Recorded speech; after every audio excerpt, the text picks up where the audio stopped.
The story goes back to the 1990s, where we started working quite closely with MSF in 2 countries in West Africa. In the region, that is specifically the UAE, from around 2003. The first initiative was working with them to create awareness and support some fundraising efforts.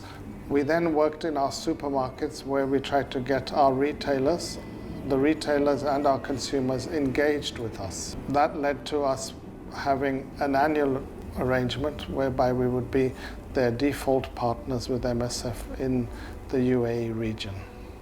I remember this a little bit painfully. In 1997, there was a civil war going on in Freetown, Sierra Leone, and we had to evacuate the Choithram staff.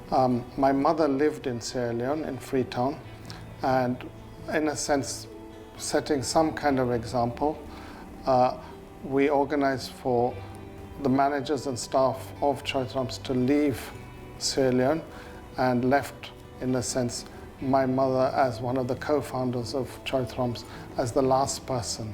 Unfortunately, she couldn't be evacuated. The final helicopter leaving the beach in Lumley Beach left without her, and in effect, she was stranded. Fortunately, MSF came to the rescue because they had a flight between Liberia and Freetown, and she was able to be evacuated out of Freetown. So that was the beginning of a journey with MSF, and in a sense, since then, we have worked to make good upon what they did for us.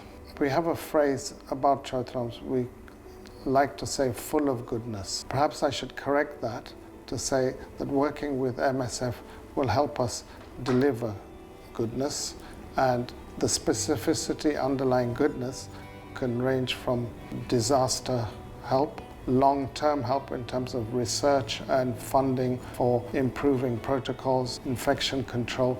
These are often things that don't get the response of would-be donors and others that could provide help. One area of my admiration from MSF is the way you manage your imagery, your photography, and your whole media is impeccable. It has high impact. Each photograph that I see done by MSF is itself an essay.